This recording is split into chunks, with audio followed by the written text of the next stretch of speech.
JPS Techno Courses Medical Coding, SAP FICO, SAP ABAP, SAP Security.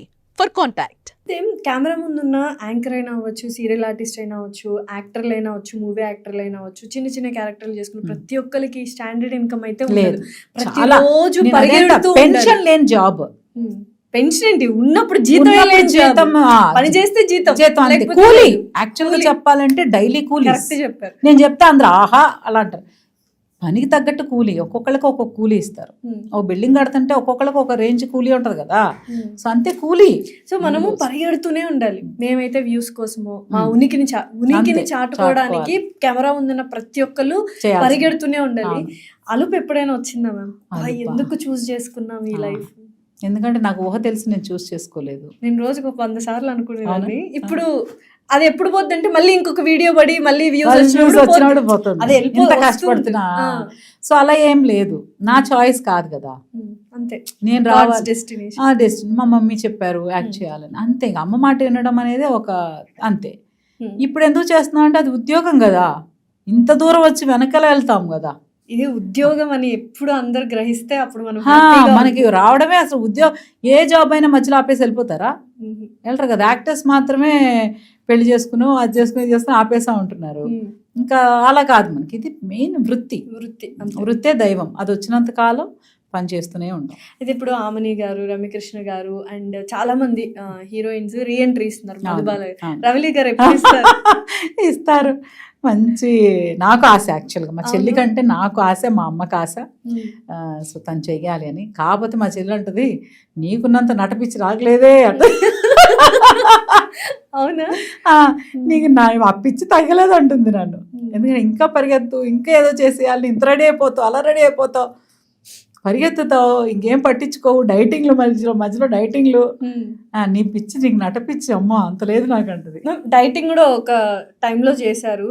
ఆ లావు బరువుగా ఉన్న feel ఎప్పుడైనా బాధ కలిగించింది? నేను అసలు చిన్నప్పటి నుంచి చెబ్బి బేబీ అనేవాళ్ళు. మా అన్నయ్య నన్ను ఎప్పుడు పేరు పెట్టి పిలిచేవాడు కదా చిన్నప్పుడు. ఏ బండ ఇట్రా అనేవాడు. నాకు అర్థమయ్యేది కాదు, చాలా సైలెంట్ నేను. మా చెల్లి మా అన్నయ్య మధ్యలో నేను కదా ఎప్పుడు శాండ్విచ్ నీతో ఇటు చూడను మధ్యలో ఉన్న వాళ్ళు ఎప్పుడు పాపం బ్యాచ్ వాళ్ళు. నాకేం అర్థమయ్యేది, మా అన్నయ్య బండ ఇట్రా అనేవాడు. మా అన్నయ్య తినేవాడు కాదు. వాళ్ళు తింటే ముగ్గురికి పెడితే మా చెల్లి మిగిలిన నేనే తినేదాన్ని, మా అన్నయ్య ప్లేట్లో మిగిలిన నేనే తినేదాన్ని. అసలు తిండికి మనం కేర్ ఆఫ్ అడ్రస్ గా ఉండేవాళ్ళం చిన్నప్పుడు. అలాంటి పిల్ల 15 సంవత్సరాల నుంచి డైటింగ్ చేస్తూనే ఉంది. అసలు మా మమ్మీ ఒకసారి చూడు చికెన్ ఉడితే శాంతి తింటే ఇది ఎప్పుడు అయిపోయింది అంటే శాంతి తింటే అది అయిపోతుంది. అది ఇష్టం ఉంటుంది. మా చెల్లికి స్వీట్స్ ఇష్టం ఉండవు, మా అన్నయ్యకి పెద్ద స్వీట్స్ ఇష్టం ఉండవు. నాన్ వెజ్ వాళ్ళు, నాన్ వెజ్ బ్యాచ్ వాళ్ళు. నాకు అలా కాదు, నాన్ వెజ్ కావాలి, స్వీట్ కావాలి. మా చుట్టాలు ఇంటికి వెళ్తే నీకేం కావాలో చెప్పు వండుతా ఉంటారు కదా అత్తలు వాళ్ళు. స్వీట్ కావాలి, నేను స్వీట్ అడిగేదాన్ని, పరమాన్నం కావాలని. మా చెల్లి నాకు రొయ్యలు కావాలనేది. ఎలాగో రొయ్యలు కూడా అవి పెడతారు కదా. సో అలాంటి ఫుడ్ అంటే అదొక పెద్ద ఎమోషన్ నాకు. కానీ ఇప్పుడు చాలా మంది ఆన్ స్క్రీన్ అనగానే మనం ఇలా ఉండాలి, ఇలా మెయింటైన్ చేయాలి, సో బేసిక్ ఉండకూడదు, బాడీ షేమింగ్ చేస్తారు. అవి ఎప్పుడైనా ఫేస్ నాకు నేను కలవరి కోడళ్ళు పాప డెలివరీ అయింది. డెలివరీ టైంలో 98 kgs వెళ్ళాను. 3 years కూర్చున్నాను కదా.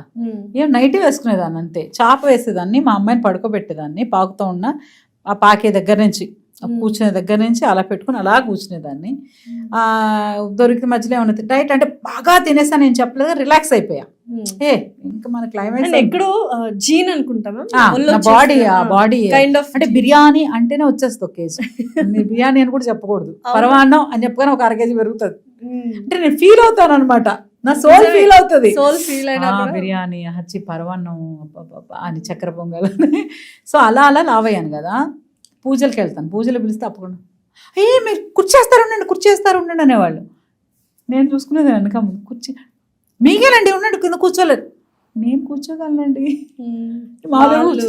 వాళ్ళు అంటే పర్సనాలిటీని చూడగానే వీళ్ళకి ఎందుకు కూర్చోలేరు, వీళ్ళ కుర్చీలో కూర్చోబెట్టండి, సోఫాలో కూర్చోబెట్టండి అనేవాళ్ళు. అది కేరింగ్ అనుకునే నేను ఫీల్ అయ్యేదాన్ని, నేను ఏదో కూర్చోలేకపోతున్నాను. సో అలాగే కలవారి కోడళ్ళకి నేను స్టేజ్ పైన పర్ఫామ్ చేశాను కుటుంబం అవార్డ్స్కి. 100 కేజీలతో పర్ఫామ్ చేశాను కదా. కానీ గ్రేస్ ఉంటుంది. అప్పటి నుంచి తర్వాత అంతలా ఉండి కూడా భలే చేశారండి. లావ్ అనేది బాడీకి, కానీ నా ఏజ్ అప్పుడు ఏజ్ అని ఇప్పుడు ఏమైనా చేస్తాను, కానీ ఆ లోపల రిథమ్ ఉండాలి, బాడీలో ఆ క్రేవింగ్ ఉండాలి, బాగా చెయ్యాలి అనే తపన అవన్నీ ఉంటే వచ్చేస్తాయి. ఈ బాడీ షేమింగ్ చాలా ఫేస్ చేశారు, పట్టించుకోండి ఉన్నాను కదా, వాళ్ళ తప్పే ఉంది. కానీ పాజిటివ్ మైండ్ ఎలా అయ్యో కదా, వాళ్ళ తప్పే ఉంది, చేయకూడదు కదా వాళ్ళు, అది వాళ్ళ సంస్కారం కదా, వాళ్ళ సంస్కారం. నేను ఉన్నాను, వాళ్ళు చెప్తున్నారు, బట్ నేను కంఫర్టబుల్ గా ఉన్నానా లేదా అనేది నాకు ఇంపార్టెంట్. కాకపోతే యాక్టర్ గా మా మమ్మీ చెప్పేవాళ్ళు అనమాట, ఆ చీరలన్నీ ఏడుస్తున్నాయి అమ్మా, సిలిండర్లకు చుట్టినట్టు అని. ఒకసారి వర్క్ వచ్చాక కలవారి కోడలు స్టార్ట్ అయినా ఒక 3-4 months నుంచి డైట్ స్టార్ట్ చేస్తాను. ఓకే, అంటే ఇప్పుడు ఈ క్వశ్చన్ చాలా బాగా వెళ్తుంది. అసలు హరిత గారు చీరలు ఎక్కడ కొంటారు, నగలు ఎక్కడ కొంటారు, అందరు వినండి. చీరలు నగలు ఎక్కడ పడితే అక్కడ కొనుక్కుంటా అంతే. బేసిక్ గా చాలా ఇయర్స్ ఏం చేసేవాళ్ళం అంటే, మేము చెన్నై బ్రాటప్ కదా, ఎవ్రీ సమ్మర్ హాలిడేస్ కి ఇక్కడికి వచ్చాక కూడా, పిల్లలు పుట్టాక కూడా సమ్మర్ హాలిడేస్ కి చెన్నై వెళ్ళిపోతాం. వెళ్ళిపోయి అక్కడే ఉండి చెన్నై నుంచి 70 kilometers కంచీపురం, కంచికి వెళ్ళి చీరలు కొనుక్కుంటాం, తెచ్చేసుకుంటాం. సంవత్సరానికి సరిపడా వరలక్ష్మి వ్రతానికి కంచి పట్టు చీర, అమ్మవారికి కట్టడానికి, అన్ని పండుగలకి సరిపడా రాసేసుకుంటాం. ఓ తల చీరలు అన్ని తెచ్చుకుని పెట్టేసుకుంటాం. హైదరాబాద్ లో ఉంటాం కదా, పోచంపల్లి పక్కనే ఉంది కదా, వెళ్ళిపోతుంది. సో కార్లో వెళ్ళి తెచ్చుకుంటాం. అత్తగారిది కాకినాడ, పక్కనే ఉప్పాడు ఉంది. నెలకి ఎన్ని చీరలు కొంటారు? నెలకానేం లేదు, సంవత్సరానికే. నెల కొనేది ఉండదు, సంవత్సరానికి ఒకసారి కొంటారా? 1-2 సార్లునే అన్ని సెట్ అయిపోతాయి. ఎన్ని కొంటారు సంవత్సరానికి? ఒక్కసారిలో ఎన్ని చెప్పండి. మినిమం 10 కొనుక్కుంటా. ఓకే, సరిపోతాయా 10 మీకు? ఒక్కొక్కసారి 10 అలా ఒక్కొక్కసారి 10 కొంటా. సడన్ గా కొత్త సీరియల్ స్టార్ట్ అవుతుంది అంటే అప్పుడు షాపింగ్కి వెళ్తాను కదా, అప్పుడు కొంటా. నాకు 25 sarees పాడ్కాస్ట్ లోనే ఇలా కూర్చోడం, లేకపోతే అమ్మాయిలకి ఒక ఫంక్షన్కి వెళ్ళి అమ్మ చీర కట్టుకున్నాము, పట్టు చీర కట్టుకున్నాము, అటు ఇటు కదలడం అయిపోయినా కానీ అమ్మ ఇంక ఇప్పేసి వేరే డ్రెస్ వేసుకునేంత వరకు ప్రశాంతత ఉండదు. మీరు అసలు 24/7 పడుకునేటప్పుడు తప్పితే 24/7 చీరలోనే ఉంటారు, పట్టు చీరలోనే మ్యాక్సిమం. ఎలా మేము అలవాటైపోయింది. నాకు బేసిక్ గా చీరలు ఇష్టం, పట్టు చీరలు ఇష్టం. చెన్నైలో అందరు పట్టు చీరలు కట్టుకుంటే భలే ఉంది అనుకునేదాన్ని.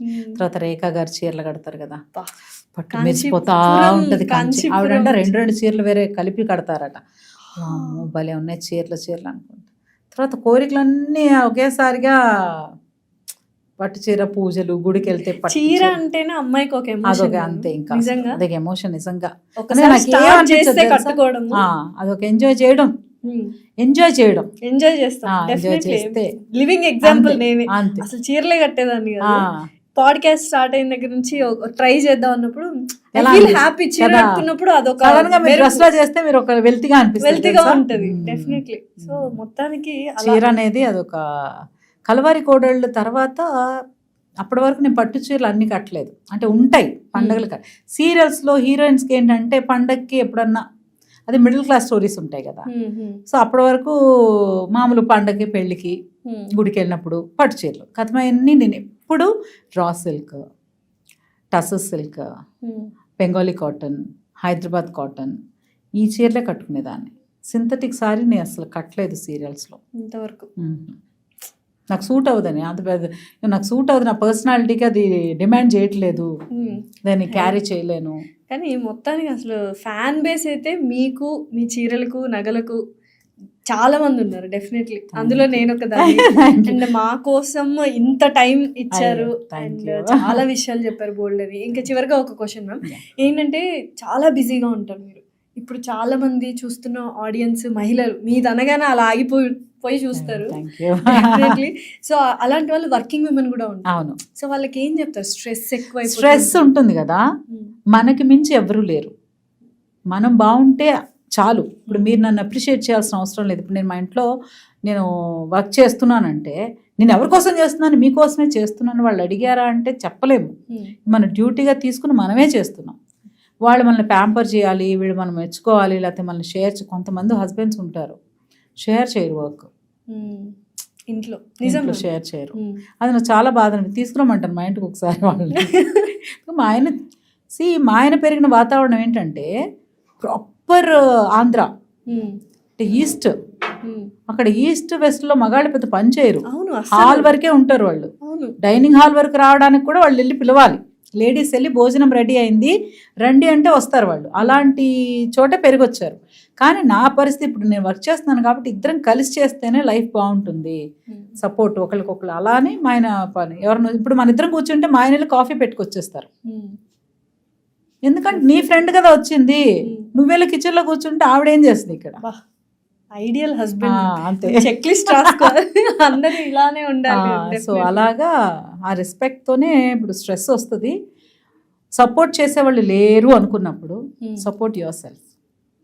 నాకు నేనే మహారాణిని, నాకు నేనే వీళ్ళందరికీ త్యాగం అంటే నేనే వీళ్ళకి సపోర్ట్గా సిస్టమ్గా ఉన్నాను. నేను సంపాదించి వీళ్ళందరికీ ఒక సపోర్ట్ సిస్టంలా ఉన్నాను, వాళ్ళ జీవితంలో పైకి ఎదగడానికి ఆసరాగా ఉన్నాను అని మనం ఒకసారి ఫీల్ అయితే major role in their life. అంతే కదా, అలా అనుకుని అంతే. ఎవరు మనం relieve our అంతే, లేకపోతే వేరెవరు ఉండరు. లేకపోతే కొత్త చీరలు ఉంటాయి కదా, అవన్నీ తీసి ముందు పడేసి చూసుకోండి. నేనైతే అదే చేస్తా, కోపం అంతేనా? చీరలు అన్ని చూసుకుని ఒకసారి వేసుకొని అన్ని చూసుకొని నగలన్నీ మళ్ళీ నీట్గా సర్దుకొని అవన్నీ ఏ బ్లౌజ్కి ఏ బ్లౌజ్ ప్యాటర్న్ చేయాలి ఇవి ఆలోచిస్తాను అనమాట. స్ట్రెస్ అంటే అంతే, ఎవరికి తగ్గట్టు నచ్చిన పని. డెఫినెట్లీ.